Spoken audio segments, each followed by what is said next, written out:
नमस्कार दोस्तों, मैं राजेश दुदानी एडवोकेट आज आपके साथ डिस्कस करने जा रहा हूं हिंदू सक्सेशन एक्ट 1956 और अमेंडमेंट एक्ट 2005 के बारे में। दोस्तों, हिंदू सक्सेशन एक्ट 2005 में सेक्शन 6 के तहत में जो है किसी भी परिवार में बेटी को बराबर का हक दिया गया था, यानी कि किसी भी पिता की संपत्ति में बेटी का उतना ही अधिकार होगा जितना कि बेटे का अधिकार होता है। लेकिन दोस्तों, उसमें एक जो है सीमा तय की गई थी, यानी कि 9 सितंबर 2005 तक अगर फादर जिंदा हैं, यानी 9 सितंबर 2005 को अगर फादर और बेटी दोनों जीवित हैं तो ही दोस्तों बेटी का हक जो है प्रॉपर्टी में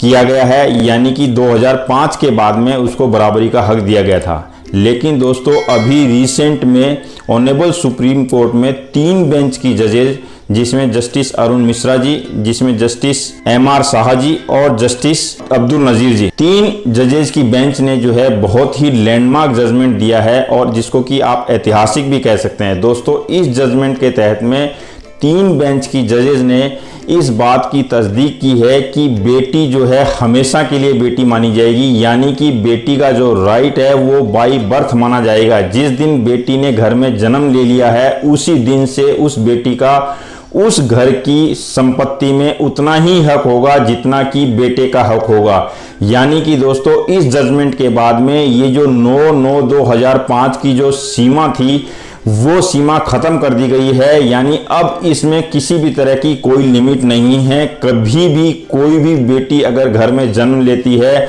चाहे वो 2005 से पहले ली हो या 2005 के बाद में ली हो,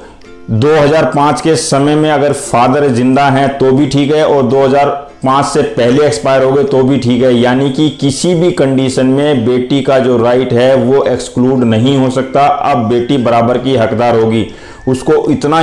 ही अधिकार होगा जितना कि बेटे को अधिकार मिलता है या फिर परिवार के अन्य सदस्यों को प्रॉपर्टी में अधिकार होता है। तो दोस्तों, ये एक बहुत ही ऐतिहासिक जजमेंट है किसी भी परिवार में बेटी के लिए, यानी कि वेमन को एम्पावर करने के लिए ये एक बहुत ही ऐतिहासिक जजमेंट है, जिसके तहत में बेटी को बराबर का दर्जा दिया गया है, यानी वो बाई बर्थ ही उस संपत्ति की हकदार हो जाएगी जैसे कि बेटा होता है। इसमें अब किसी तरह की टाइम की लिमिटेशन नहीं रह गई है, टाइम लिमिटेशन को खत्म कर दिया गया है। और ऑनरेबल सुप्रीम कोर्ट ने जो है 3 बेंच की जजेज ने जो है इस बात को डिसाइड किया गया है कि बेटी एक बार बेटी तो हमेशा के लिए बेटी मानी जाएगी, उसमें किसी भी तरह का भेदभाव नहीं किया जाएगा। और ये रियली जो है इक्वलिटी का जो सिद्धांत है, बराबरी का जो सिद्धांत है, उसको भी फॉलो किया गया है, जहां की बेटी और बेटे को बिल्कुल बराबर का दर्जा दिया गया था। तो दोस्तों, ये है आज का डिस्कशन हिंदू सक्सेशन एक्ट के सेक्शन 6 के तहत। अगले वीडियो में फिर किसी नए टॉपिक के साथ मिलेंगे, तब तक के लिए नमस्कार, धन्यवाद। अगर मेरा ये वीडियो आपको अच्छा लगा हो तो लाइक, शेयर और सब्सक्राइब करना बिल्कुल ना भूलें।